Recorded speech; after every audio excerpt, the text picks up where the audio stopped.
Hey guys, it's me. It's Saturday, so you know exactly what that means. It means Wrestling Week in Review. I want to get this done within an hour and 5 minutes tops. So let's get into this.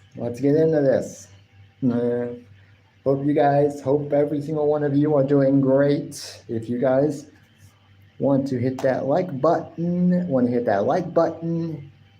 feel free to do so. I would very much appreciate it. Although it is never required. Every time I go live, I tell you this same thing. If you want to hit that like button, feel free to do so. It's not required, but I would appreciate it. I definitely would appreciate it. But thanks, guys. But thank you, guys. Now let's get into this because I'm wanting to end this stream by at least an hour and 5 minutes tops. Hopefully I don't go further than that. We start out with Monday Night Raw, as always, because that is the show that starts off the week. It's the first show of the week that we always see. And Mommy is back. Rhea Ripley is back, and it's now been made official. Rhea Ripley versus Liv Morgan has been made official, is now official for SummerSlam. I kind of figured it was going to happen, but what WWE seems to be doing is they seem to be keeping Rhea Ripley out of the ring until SummerSlam, which actually is the best decision.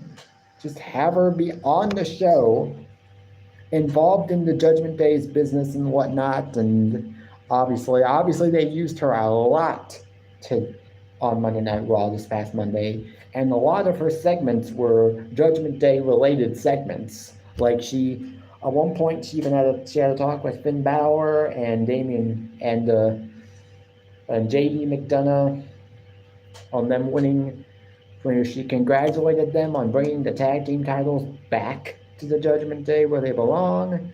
She had to talk with Damian Priest. She had at least 2 or 3 different segments with Dominic, who was constantly, if not for the entire show, was just trying to get Mommy to understand what's been going on with him and Liv Morgan, and like trying to apologize, but every single time she's tried, Rhea Ripley's been like, get away.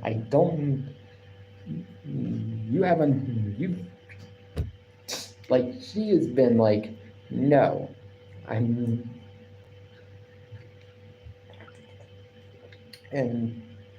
today, not drinking Powerade, but I'm drinking Propel. Oh, Hacker of Tomorrow, you make me sad. Actually, you make me kind of happy because I'm glad you're here, so I can time you out and then hide you, because apparently you haven't gotten the message yet. You haven't gotten the message yet that you're not welcome here, and that you should just stay away, because every time you come here, your ass is getting kicked out. Like, literally. But Rhea Ripley opened the show. She talked about Liv Morgan and losing the Women's World Championship, and that she's been out since, I guess, it's April. Basically, she's been out for almost 3 months, for just over 3 months, and I'm glad that she's back, because Raw needs her. Just like SmackDown needs Roman Reigns, I feel like Raw needs her. As much as SmackDown needs Roman Reigns, I think Raw needs Rhea Ripley just a lot more. Because with Becky Lynch not really there on the show, I mean, they've got a bunch of great talent on Raw. It's just a lot of them aren't presented as big stars. You've got the big stars, obviously. Damian Priest, who's the World Heavyweight Champion. Gunther, who's going to challenge and win the World Heavyweight Championship at SummerSlam. That's happening. Don't tell me it's not going to happen, because it's going to. It's like destiny.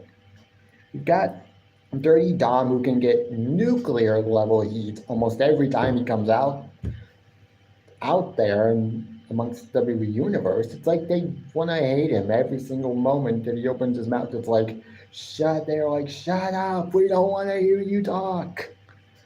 And then when they got like Liv Morgan, who's the women's world champion, but she's not, like, she hasn't been wrestling nearly as much. But it makes sense though. This isn't really about wrestling.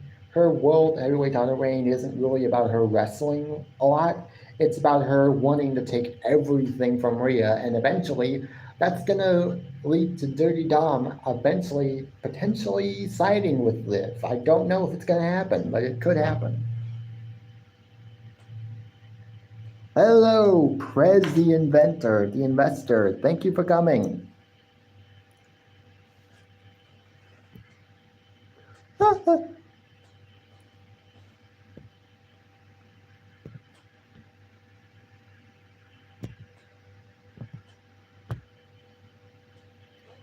Who cares? Who cares? Who cares what you say, weird face guy? Oh, and Moxley, just so you know, I'm going to show Matt. I'm going to show Matt.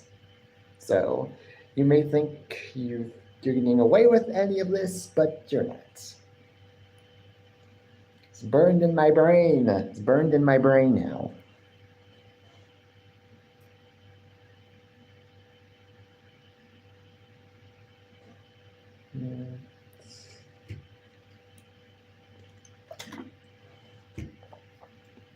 We got the first thing we got after Zelina Vega, after Rhea Ripley's opening segment with Morgan and obviously with Dominic as well, was Zelina Vega was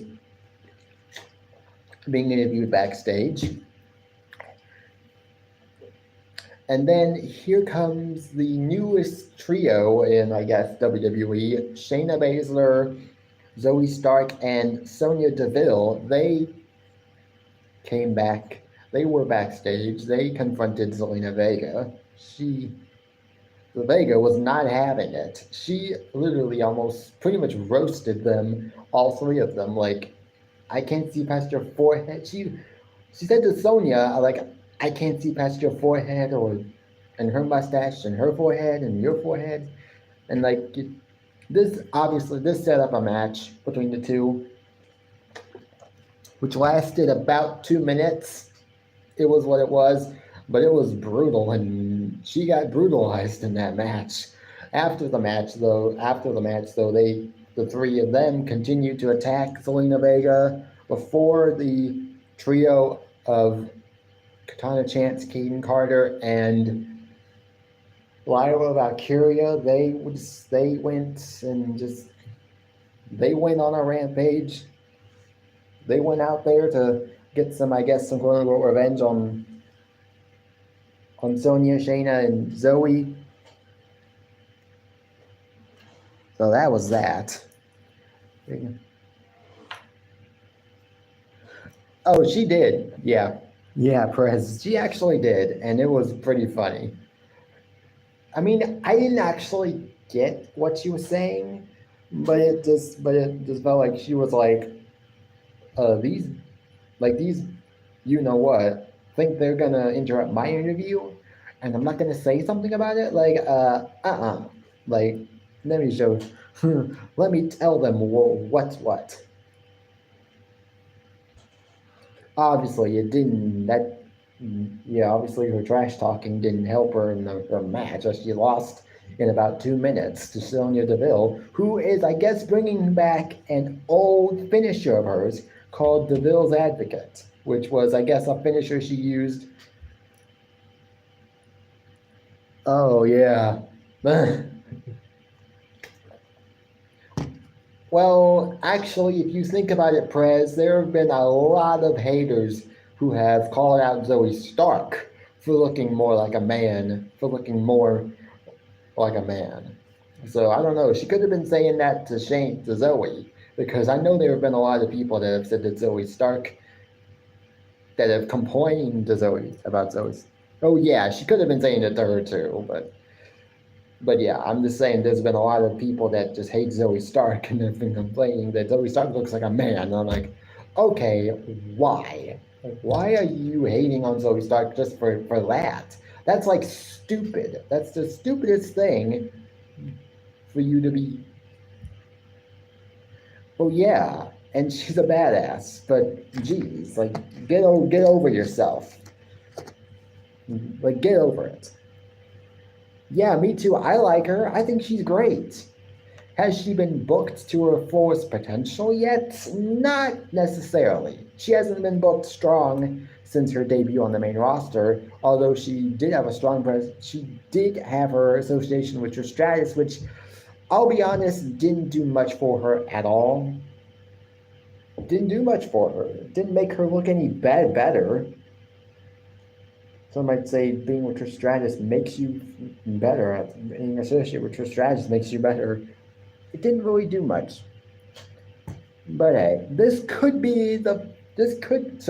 with Sonya Deville may be the last piece of the puzzle that Zoe needed to finally unlock what could be her fullest potential. Because if WWE plans on booking this trio as a strong, dominant force in the women's division, that's good. That's okay, because that's what I think she needs to be booked as, is strong. She needs to be booked strong, and I just don't think she has been since moving up to the main roster last year.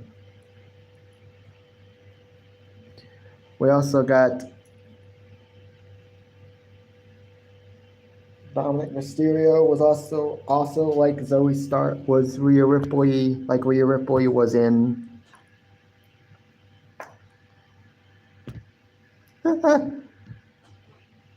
how convenient, how convenient, how convenient.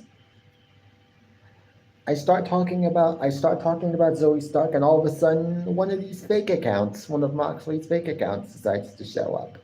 Coincidence? I think not. Coincidence? I think not. It's his job. It's his job.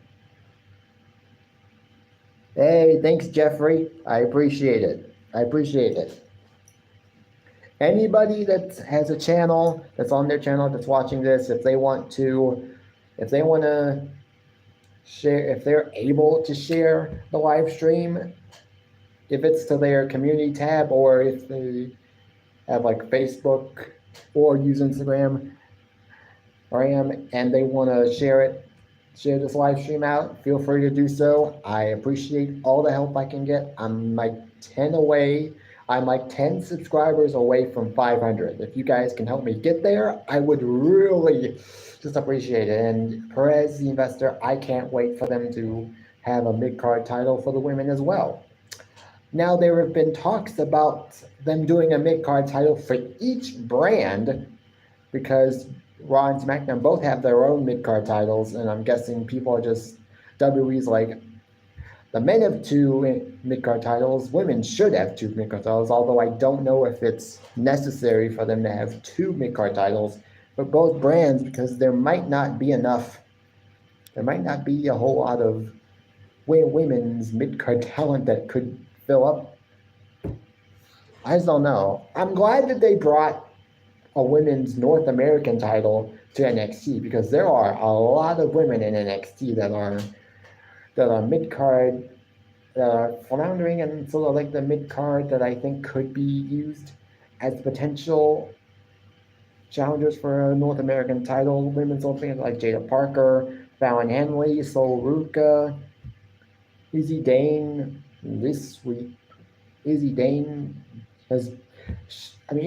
even made an appearance in TNA recently against I think it was Jordan Grace. Oh yeah.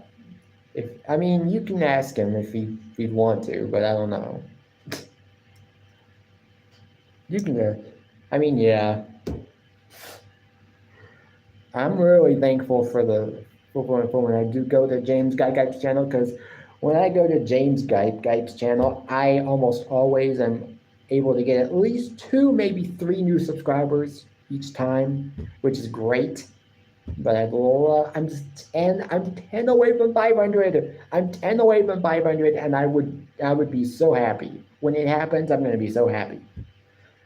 But once I get to 500, then it's gonna be a challenge to stay at 500 or above, because then I'm gonna have to get over 500, stay at 500, or gain more subscribers. Because you know how YouTube wants to take away subscribers every now and then. Because for the last week or so, I've been gaining. Because every now and then I'll gain like 1 or 2 subscribers, and then like the next day, or then the day after that, it'll say that I've lost 1 or 2 subscribers. So that it is what it is. Adam Pearce. We had 2 backstage segments involving Adam Pearce. The first one was with Chad Gable. Chad Gable wanted to tell Adam Pearce that he knows who the Uncle Howdy character is, and that it's Bo Dallas. I don't know, but hey, I don't mind. But hey, once I get to 500, everything's gonna be the same, but I'm just gonna be so much more happier once I get to that 500. Because I am working on getting monetized. I want to get monetized, and in order to do that, I have to have 500 subscribers, and I have to have at least 3,000 watch hours, public watch hours, which at the moment it's not even I don't even have 500 watch hours, let alone 500 subscribers. So that's going to be different. That's going to be the most difficult part, getting my public watch hours to 3,000. But then again, most of my videos don't get anywhere close to I've only got only 3 short videos that are over 1,000 views.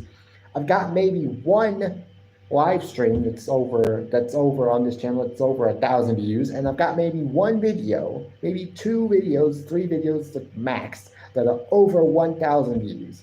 Most of my videos nowadays are lucky if they even get 100 views. I just don't know why. I guess it's just people. Look, I just don't know if it's the content that I'm putting out that just people don't like. Most of the videos that I do have on on this channel, and most of my live streams that have even over 500 views.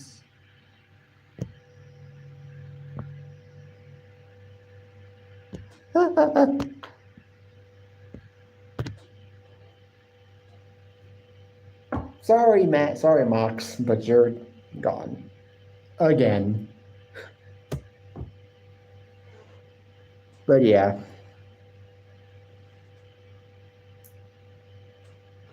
It's okay. But it's okay. I'm guessing what I might have to do is I might have to start doing the workout live streams and the workout videos again, because those seem to have because those are what I started this channel out with. What I started doing on this channel when I first started this channel was workout videos, workout live streams. They have the most views out of all the videos on my channel. Those have the most views, so that's what I might have to do. That's what I might have to go with from now on. I don't know, but it's just I don't know what to do about it. But I'll keep doing what I've been doing. But on to the show. Chad Gable told Adam Pearce he knows who Uncle Howdy is, and that's Bo Dallas. Adam Pearce even told Chad Gable that Bo Dallas was there that night, and that Chad Gable said he plans on calling out Bo Dallas later on in the show, which he would do. We also got a backstage segment with Adam Pearce and Bron Breakker. Bron Breakker wasn't apparently happy about Sami Zayn giving Ilya Dragunov a shot at the Intercontinental title. This, obviously, Adam Pearce decided, obviously Bron Breakker said that he was going to have to wreck everybody in that match. And I'm just like, no, you're not going to do that. I've already got someone coming here that's going to probably cause me problems. I don't need you causing me more problems than I already have. But obviously, he's got some problems with Drew McIntyre, and he didn't need two problem kids, problem children in the two wrestlers causing problems on this show. So he decided that it would be in Braun's best interest if he left the arena. He left, supposedly. Security was going to force him out the building, but then he said, no, I'll do it. I'll leave. I know the way out. Obviously, security should have been the ones to remove him, because obviously he did not stay away. He came back for the main event. I'm sure Adam Pearce ain't going to be happy about that, because he specifically told Bron Breakker to stay away and to go home. But Bron Breakker is going to do what Bron Breakker wants to do, and no one's going to stop him. Just like Drew McIntyre is going to do what he wants to do to CM Punk, and no one's going to stop him. At least at this point, it looks like that. We got Damian Priest versus Braun Strowman. This was a decent match. Went about 5 minutes, but it was a decent match. Damian Priest obviously had a face-to-face segment with Gunther prior to this match. They both talked about SummerSlam. Both of them talked about how they plan on winning at SummerSlam. Obviously, there were some insults lobbed at each other. They lobbed insults at each other, which is obviously going to happen. But it was a really good segment, and Damian Priest actually had one of his best promos since joining the main roster, since being a part of the Judgment Day, because promos aren't exactly his best thing, but he is a great in-ring talent. They won't be canceled, but you will be. Oops. I'm sorry. My finger slipped. Kidding. I meant to do that. Bitch.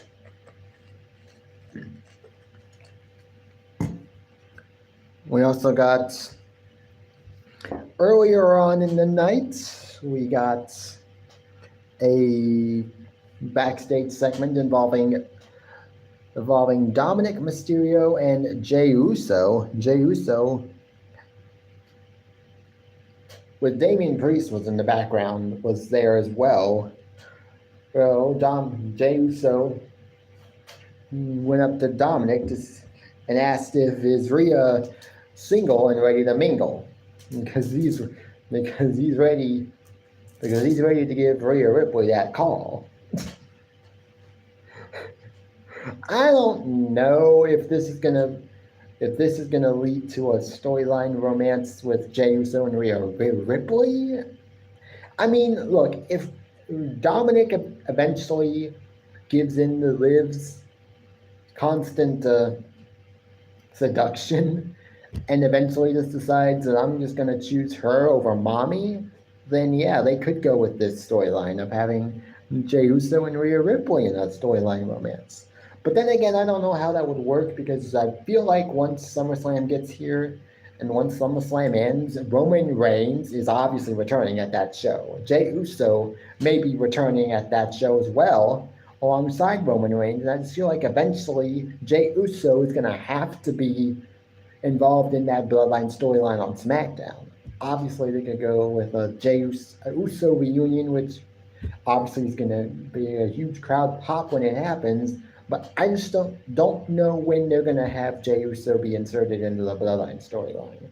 So far, we haven't even seen 1 ounce of the Bloodline coming after Jey Uso. It's like, I mean, they have their own priorities right now with Cody Rhodes, but you'd think at some point they would start targeting Jey as well, because of his past affiliation with Roman Reigns, even though he decided to leave on his own accord. This exchange between Dominic and Jay led to a match. Went about 7 minutes. It was okay. Jey Uso obviously got the win, and Dominic got his ass kicked again. Rhea Ripley was not happy that Dominic was unable to beat Jey Uso. She wasn't really too happy that he got this match, that he started an argument with Jey Uso in the first place, which got this match.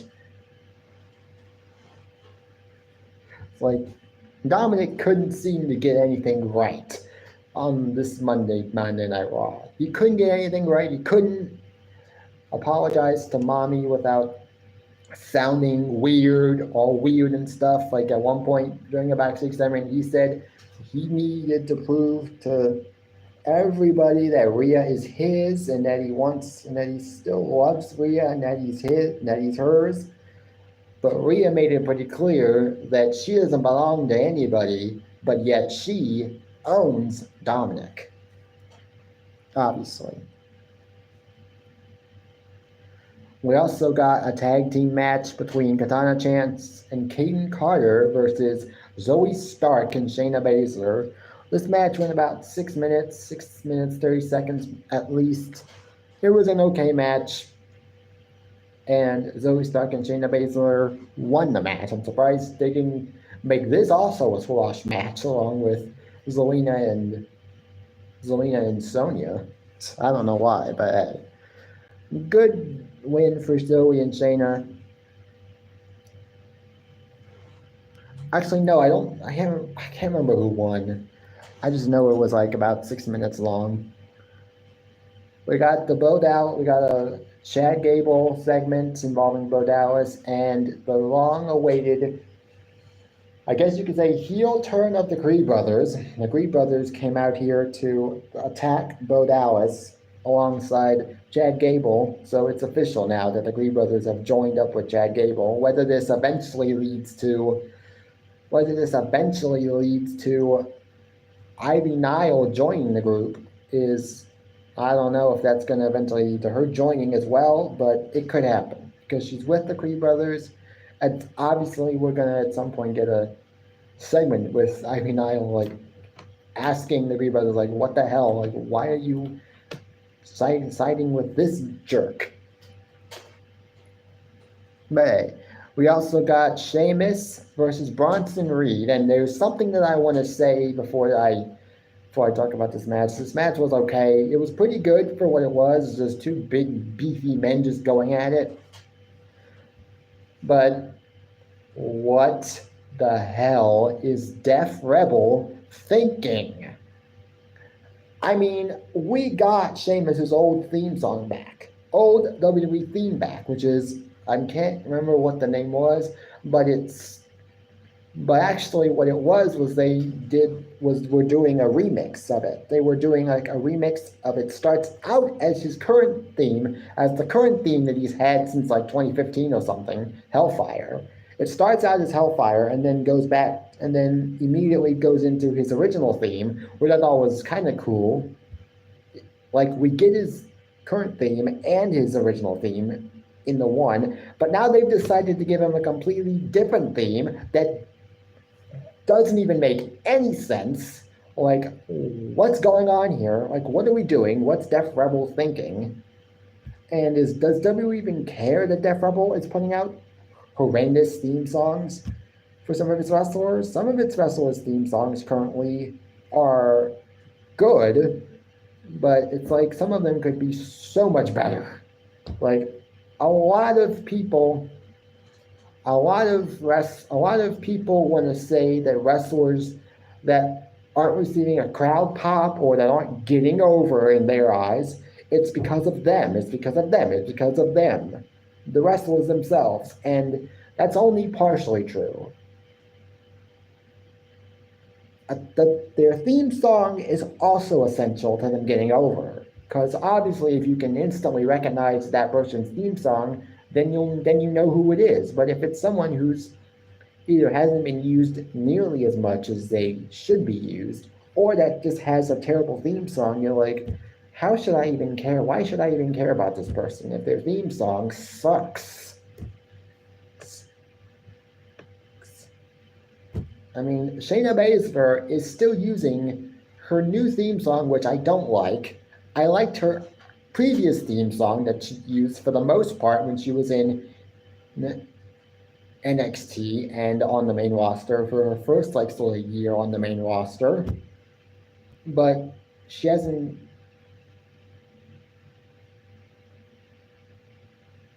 I just don't know what the problem is. But it was a good match. Went about 7 minutes. It wasn't bad. Also, Pete Dunne got involved after the match and decided to kick Sheamus' lights out. Don't know what that's about. Obviously, they're giving Pete Dunne a feud with Sheamus while Tyler Bate recovers from his injury. And from what I heard recently, Tyler Bate is expected to be out for the rest of the year.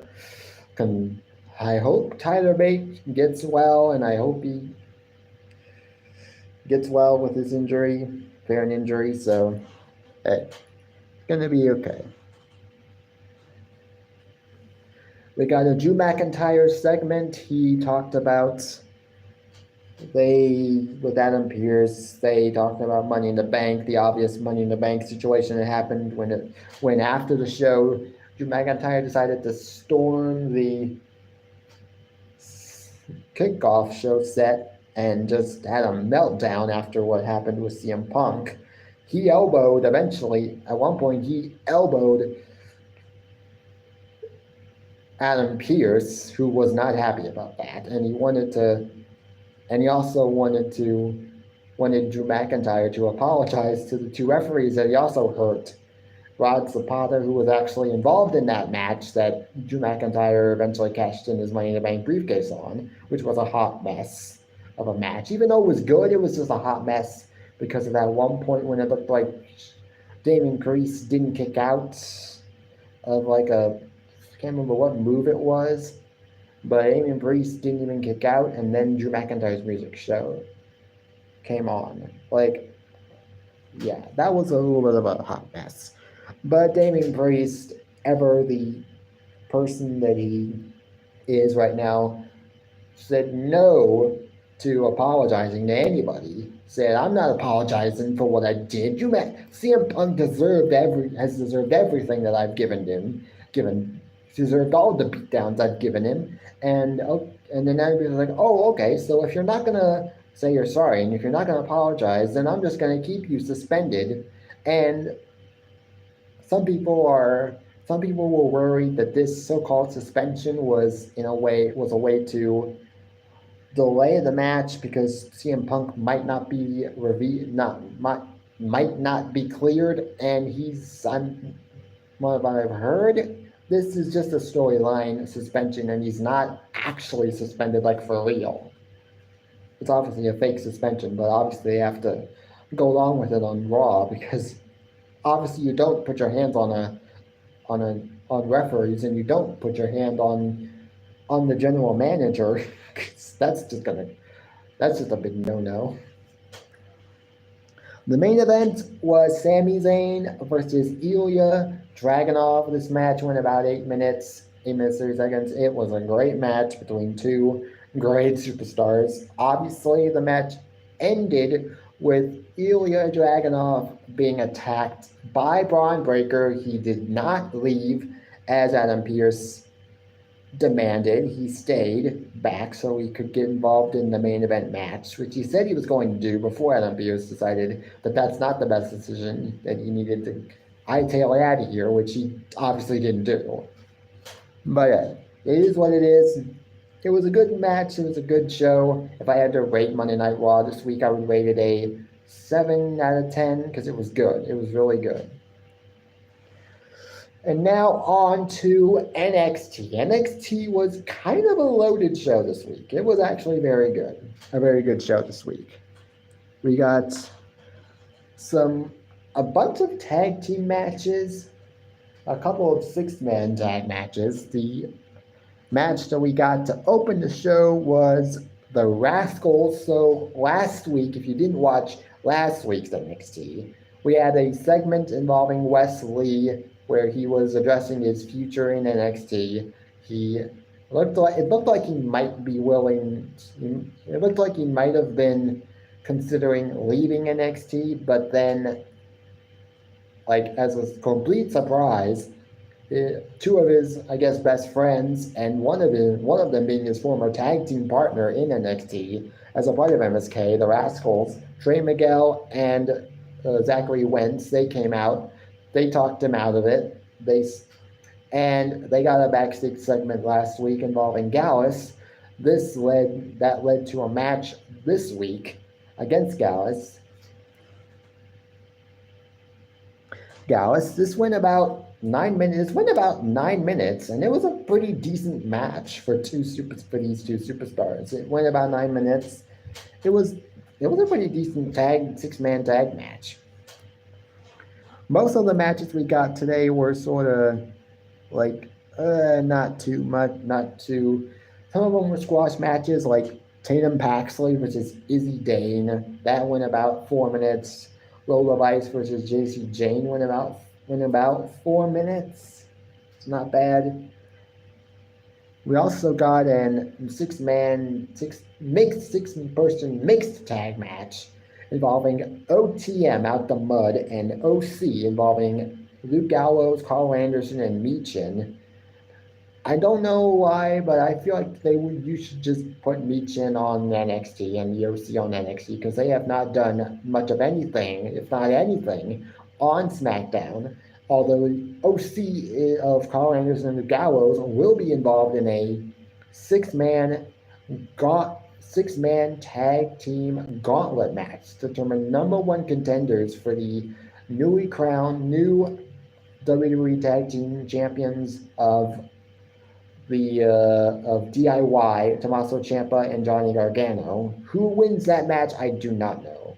But the teams that are involved are the Bloodline, that being Tama Tonga and Tonga Loa, Pretty Deadly, Street Profits, Legado del Fantasma, that being Angel Garza and Humberto Carrillo. I am going to call them by their full names. I refuse to call them by their WWE names right now, which is basically Humberto and Angel. Actually, it's not even Humberto, it's just Berto. Like, no. No. And we've also got Baron Corbin and Apollo Crews, who recently became a tag team. They had a tag team match against Legado as of late. They were pretty impressive, so I'm going to give them the benefit of the doubt. And then, obviously, the OC of Luke Gallows and Carl Anderson. It is what it is. But we got this match also lasted about 6 minutes. OC got the win. It's okay. If they're going to use the OC of Carl Anderson, Luke Gallows, and Michin on NXT more, I think that might be better because I feel like Michin deserves better, and I think a run in NXT might do her good because she was really good in her initial run in NXT, and I feel like anybody that's like not being used on the main roster they should just bring them down to NXT and just give them an extended run because it seems to have done wonders for the likes. It did wonders for the likes of Apollo Crews, Mandy Rose, Baron Corbin.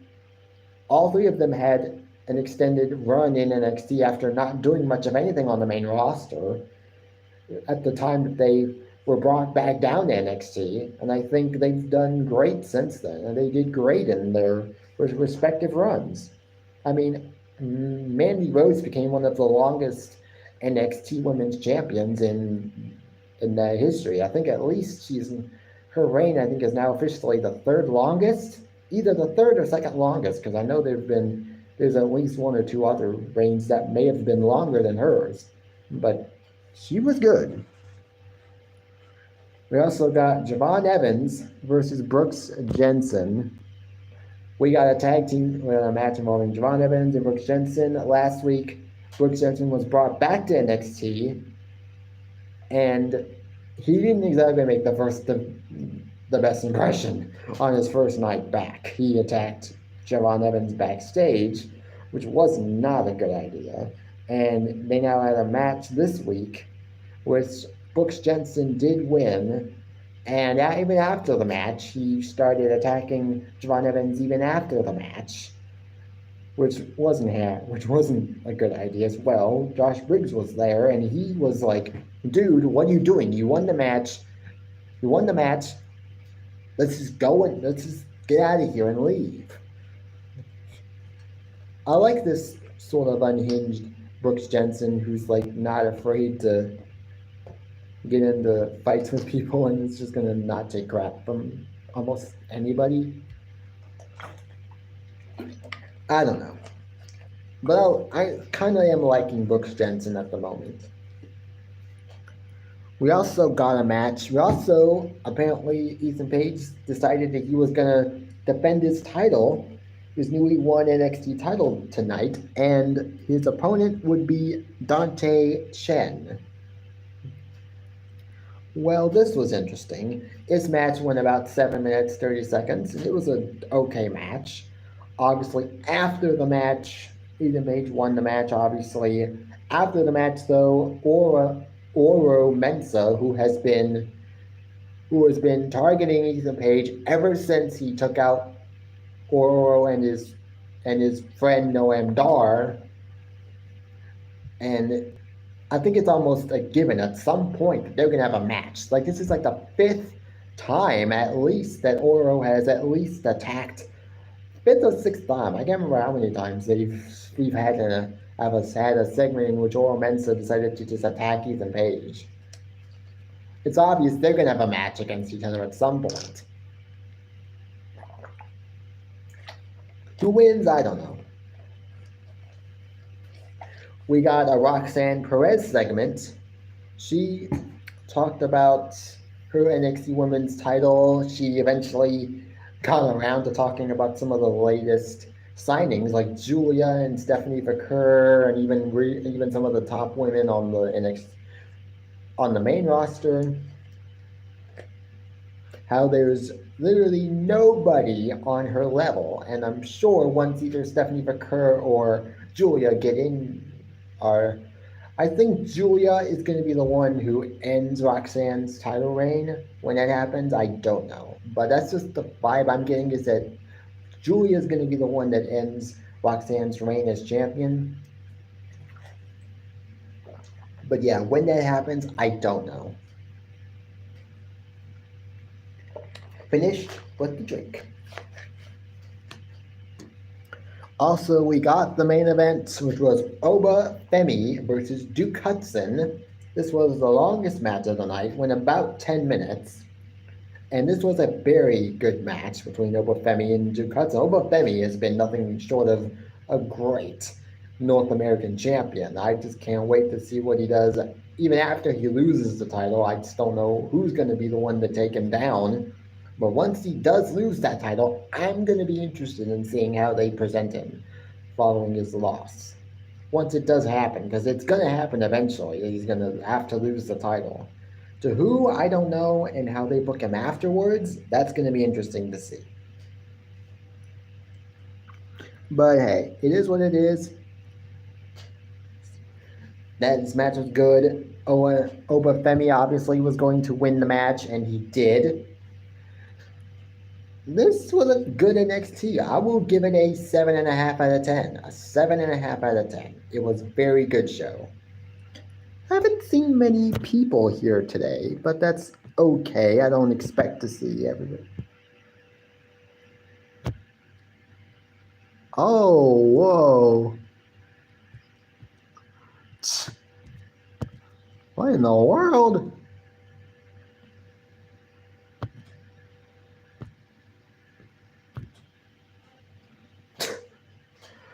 Nate, have you been here the whole time? And I just haven't seen your I haven't seen your comments apparently. So, okay, that's weird.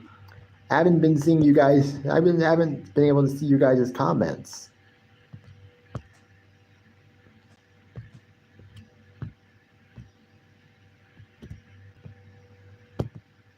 But damn, okay. I guess yeah, I haven't been seeing anybody's comments as of late. I mean, obviously, I can still see the live chat, but nobody's comments have been showing up. So I was like, is nobody here? Is nobody here? But then again, I also recently saw that someone had the fourth like, so I'm glad. Thank you for that. Also, hi Austin. Hey Austin, how you doing? If you guys want to share the live stream to your channels, feel free to do so. If you guys want to hit that like button, feel free to do so. It's not required, but I would appreciate it. Okay, well, thanks. I don't know why your comments weren't showing up. But now I see you. But now I do see you. So NXT was a good show. If I had to rate it, I would give out maybe 7.5, 7.5. It was pretty decent. It was pretty good. Also, we got AEW Dynamite. AEW Dynamite has been pretty good as of late. The last two AEW Dynamites have been good. This week was no exception. We got this week's Dynamite was actually really good, mainly because of just one match. And this one match went almost an hour. It went 59 minutes, 58 seconds. Will Ospreay versus MJF. My God, this match was like great. This match was great. But I will say this much. The wrong person won. And say what you will, but I think that Will Ospreay should have won, and they had MJF win, and they obviously had MJF win the nefarious means, meaning he won via the Dynamite Diamond Ring, which they clearly showed after the match was over with.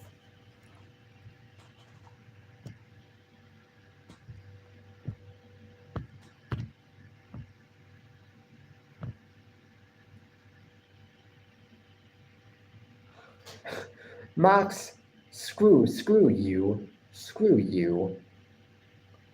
He is gonna listen to me because he knows that I speak the truth. I speak the truth. I would never lie to him. But yeah, this match between Will Ospreay and MJF went just under an hour, which is crazy. I can't believe they actually gave us basically an Iron Man match. An Iron Man match, basically, just without the Iron Man match stipulation. Because an Iron Man match usually lasts at least an hour. This match lasted about that long. About that long. We got some backstage segments. We got some backstage stuff. Not a whole lot, because obviously the MJF versus Ospreay match dominated basically the entire first hour. So what we did get after that match wasn't much. We got the Bang Bang Gang had a backstage segment where they were told by Christopher Daniels that they were going to be forced to. Oh, I won trivia again for the Bloodline, like we always do. We won again, baby. We got a backstage with the Bang Bang Gang. They were told by Christopher Daniels that they would be stripped of the tag team of the trios titles, of the Undisputed Trios titles. The Bang Bang Gang at first were like, what the hell? No, we're not giving up these titles. I wonder if their reasoning behind doing this was because the Bang Bang Gang haven't been defending their titles. Because I know there's such a thing as 30 days where a title should be defended at least every 30 days. Obviously, that's a thing with WWE, but I don't know if AEW implements that same rule that titles need to be defended at least 30 days. But then again, I've seen instances where titles in AEW aren't defended hardly ever. if not every 30 days. I mean, the International Championship has been probably the most defended title in AEW over the past 2 years, basically ever since it came to fruition in 2022. It's been like defended the most out of any of the AEW titles. But as of tonight, we will have a match between the Bang Bang Gang and the Patriarchy for the vacated trios titles. I have no idea who's winning that match.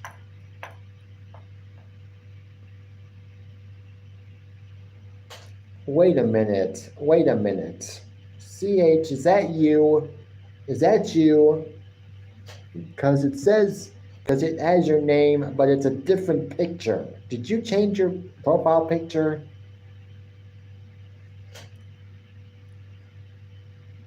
We also got Jack Perry back. Okay, well, it's showing that you've got the blue wrench, so obviously I guess it's you. It has to be you because it's got the blue check mark. If it didn't have the blue wrench, then I would know that it's not you, so that's okay. Yeah, I guess you just decided to go back to your old profile picture that you originally had when you were Nate, that you originally had. It's okay. We had a backstage segment with Jack Perry. He had an answer for Darby Allin's challenge last week. Obviously, he decided to take his aggression out on the same guy that Darby Allin took his aggression against last week. Brandon Cutler recently has been on the receiving end of a ton of beatdowns. And it's always so funny. To see Brandon Cutler's reaction afterwards, because every single time he gets beat up, he goes and has this whining moment backstage where he's like, no, why your respect, it's just funny to see Brandon Cutler sort of whine and complain about constantly getting beat up. It's just funny. We also got some segments involving Chris Jericho of the Learning Tree. This has been an interesting gimmick, to say the least, and it's been an okay gimmick, but it's not like it's something that I personally like. But hey, yeah, me too. They can just hit the road and get run over by a car.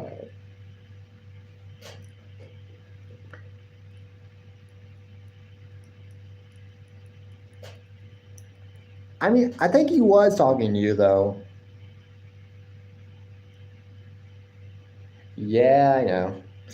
This was an okay segment. Apparently, Tomohiro Ishii, it's Minoru Suzuki, came out with a challenge to Chris Jericho for his title. Oh, okay, Jeffrey. I'll be going over to his live stream after this. Okay. From the Learning Tree. So I guess next week at Blood and Guts, we're getting Chris Jericho versus Minoru Suzuki for the FTW Championship. And a stipulation that was made into this match was that apparently, according to, I guess, the piece of paper that Minoru Suzuki had in his hand, which was, I guess, the challenge for the title, it's been made official that the rest of the Learning Tree members will not be allowed at ringside, which is Big Bill and Brian Keith. So this match will be a one-on-one match without any outside interference, which I like. I don't really like it when heels become so dependent on outside interference that it just happens every single week. But yeah, we got a Mariah May segment She talked about her heinous attack on Tony Storm. Now, what was interesting about this is that when the segment first happened, like when Mariah May was first. Yeah, you probably say that about everybody, number one, Connor. You probably say that about every single person, about every person that supposedly supports Biden, that they should either be shot at or they should be deported and taken out of this country. Oh yeah, she came out when she initially came out. She came out to Tony Storm's entrance theme, and she came out in a Tony Storm outfit, like I guess with I guess the nighty. I'm guessing that's what it's usually called, the nighty. And she had her hair done just like Tony Storm. So basically, she was trying to poke fun at Tony Storm, have some fun at Tony Storm's expense, and it was pretty hilarious. Because at first the announcers were like, "Wait, is it Tony Storm? I thought this was supposed to be a Mariah May segment," and then almost immediately they realized, "Oh wait, that's just Mariah May in a Tony Storm, I guess, cosplay, using Tony Storm's real theme." It was pretty good. This match is set for All In. It should be good. It should be a good show. Should be a good match. We also got a couple matches besides the MJF versus Will Ospreay match. We got hey Aaron Hunter Sage. Thanks for the. If you want to hit that like button, feel free to do so. It's never required, but I would appreciate it. I'm only 10 subscribers away from 500, so it would really mean a lot to me if we could get up to 500. We got Mercedes Moné defending her title, her TBS title against Nyla Rose. This match went about 10 minutes or so. This was an okay match, actually. Nyla Rose was using her power game to the advantage. Mercedes Moné eventually did get the win.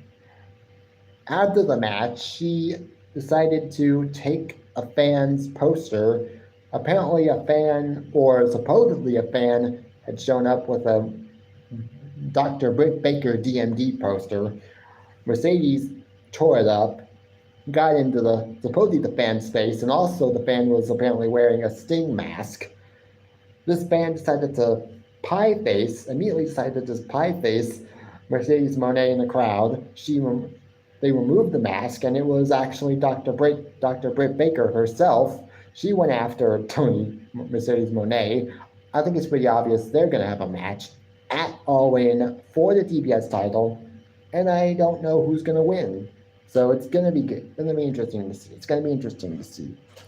The main event, though, was Swerve Strickland versus Kazuchika Okada. This was not for either of their champions. It was not for the world title or the continental title that Kazuchika has. This was just a straight one-on-one match with no interference, but obviously there was going to be interference in the end of this. This led to a DQ finish when the Elite decided to interfere in the match. This led to the rest of Team AEW, who will be in the Blood and Guts match at Blood and Guts.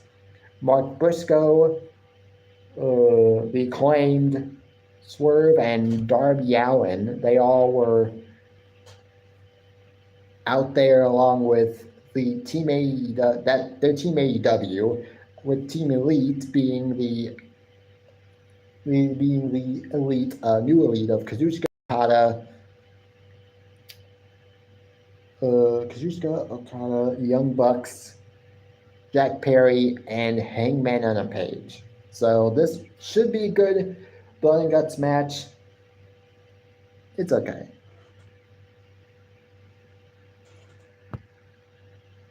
I know, Hunter. I know. I realize that now. Man, it's great to see him back. It's great to see him back. He went live for 4 hours. He went live for 4 hours. I'm just glad he's back because I missed his live streams. If you guys want to go subscribe to my friend Latin50, he recently returned yesterday with a live stream of Call of Duty, which I will happily share that live stream on my community tab, so feel free to do so. And also, I don't know if you guys know this, but I recently discovered a new YouTube channel. I'm gonna let you guys see it. Before I go, I got like 5 minutes left that I want to play with, and so I'm just gonna show you guys a new YouTube channel that I found. It's called WWE Vault. Here it is. It's called WWE Vault. It's got a bunch of videos. Can you see the videos?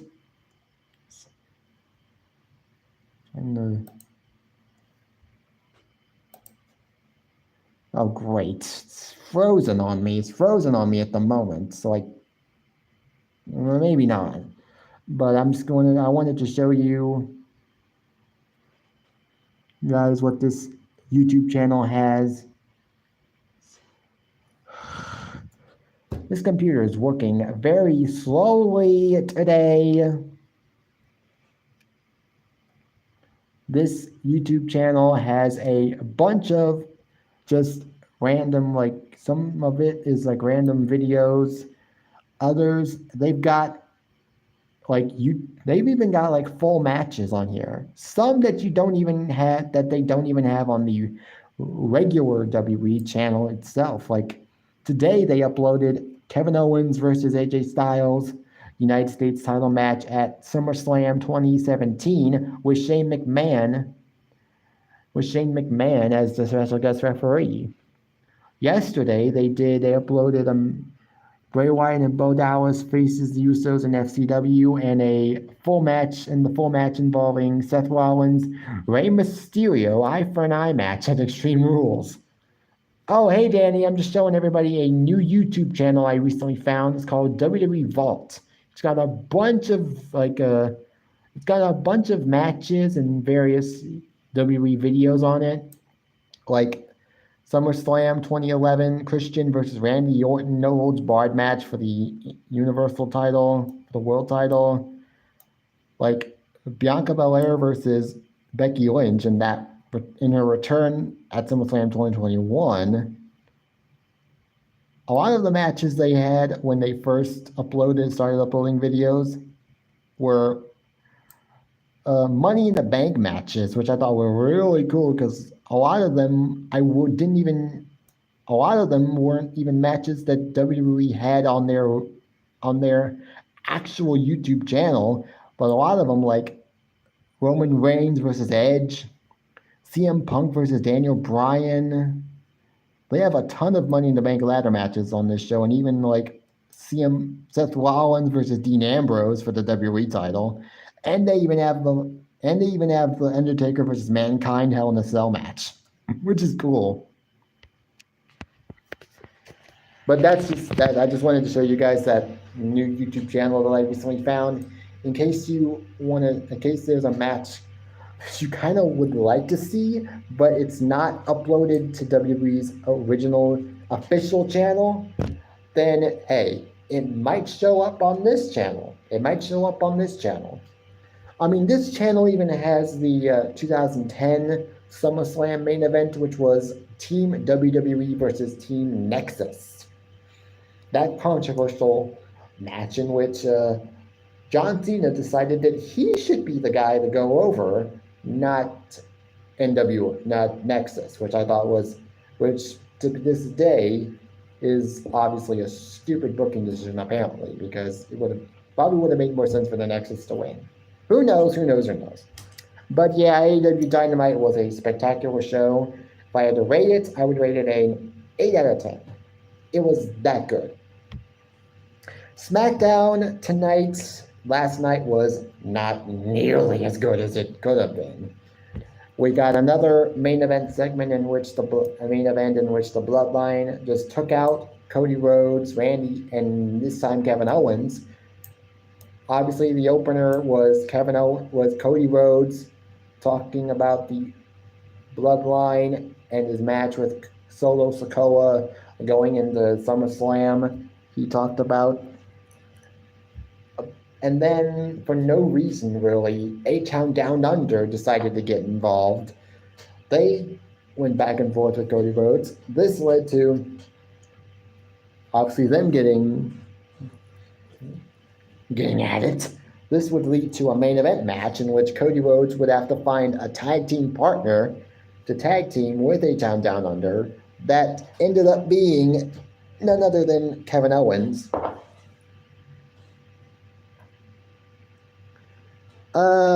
Get out of here.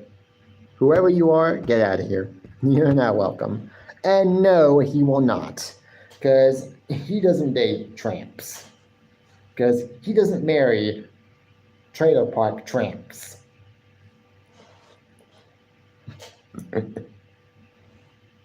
The first matchup of the night, though, was Tiffany Stratton versus Michin. Tiffany Stratton had a video package before that detailing her win at Money in the Bank and just, yeah.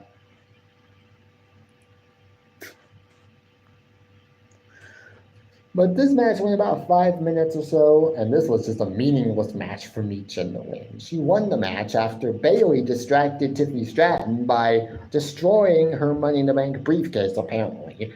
And what I think is going to happen here, what they did here with Tiffany Stratton and getting her briefcase destroyed, I think what this opens up is the potential for WWE to give her a custom briefcase, much like they did last year with Damian Priest's custom senior Money in the Bank briefcase. Because it was purple instead of the regular green briefcase that you normally have for the winners, and he got his own personal briefcase. I think that's what could happen here with Tiffany, is that they might be giving her a personal briefcase that's her own personalized styled briefcase. That's not the usual white and green briefcase. That's just my opinion. I don't know if that's what they're going to be doing exactly, but that's the way I see it. Because that briefcase is basically non-usable anymore. Yeah. Aaron, don't marry big bitches. Fake ass bitches. Also, we got Andrade. We got an Andrade versus Carmelo Hayes match. This match went about 9 minutes, and this match was pretty darn good. Andrade, though, won the match, which I'm not sure if this is going to lead to more matches between the two of them, but based on how good this match was, I'm like, okay, I could see this match leading to at least another match, or at least 2 more matches hopefully they build this into like a proper feud, because I just don't think, because this could be a good feud if they build it up properly. Yeah. No, I don't think so. Maybe former lover, but not wife. Yuck. Backstage, we had a backstage segment at one point with Bianca Belair and Jade Cargill. They were going to talk to Nick Aldis about getting a potential rematch for the women's tag team titles. Piper Niven and Chelsea Green were also there. They were also wanting to talk with Adam Pearce, with Nick Aldis. Obviously, this eventually led to them things breaking down and Bianca Belair challenging Chelsea Green to a match, which she won in a 2-minute squash match. Great. Did we really need this match? No. Did we really need the backstage segment? No. After the match, we got a video package involving, we got an appearance from the new women's tag team champions, Alpha Fire and Isla Dawn. They said as far as the challenge that Bianca Belair and Jade Cargill made as to a title rematch, they said that they will think about it. And that's how that ended. We got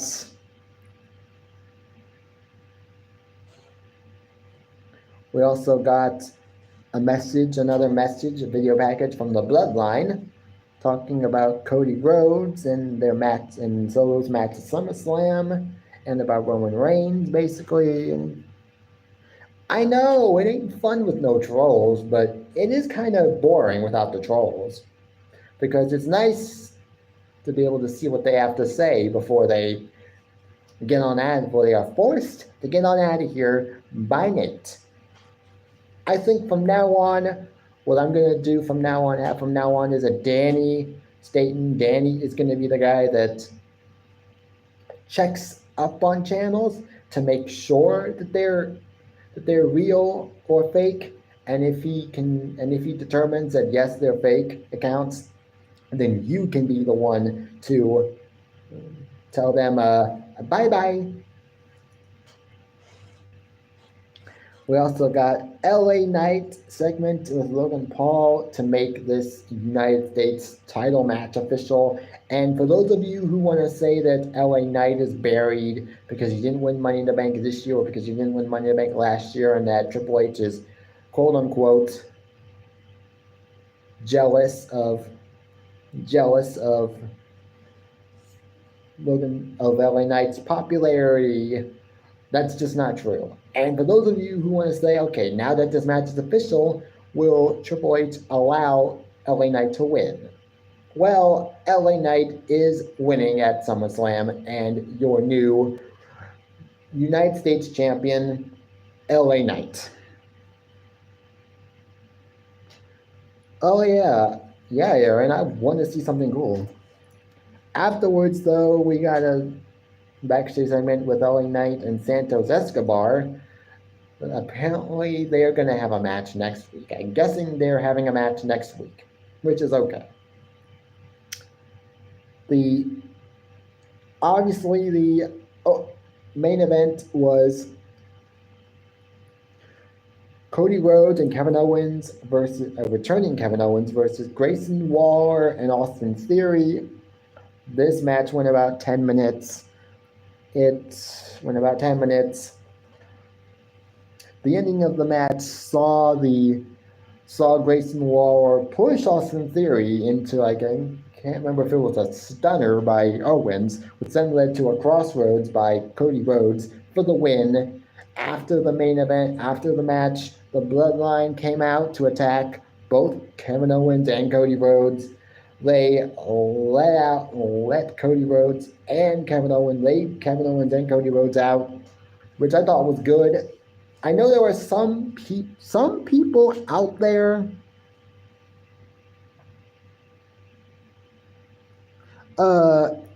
Aaron, can you confirm or deny that this is you? Aaron, Hunter Sage, was that your channel? Was that your channel? Because if it is, then I'm sorry that Nate just deleted you. But if it wasn't, but if that's not you, then good job, Nate. I know there are a lot of people out there who are worried that the Bloodline's constant attacks on Cody Rhodes is gonna make him look weak.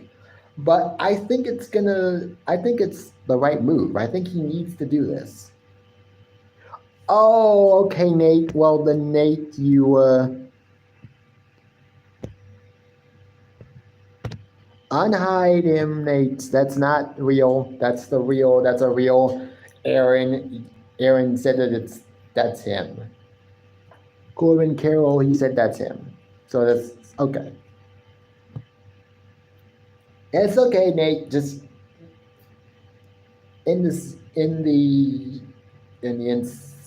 before you time out anybody or ban anybody. Just ask somebody first if that's them or not, if it's them or not. And yeah, it actually was a kind of good thing. But yeah, and SmackDown wasn't very good. I'll give it a 6 out of 10. I'll give it a 6 out of 10. But that's it.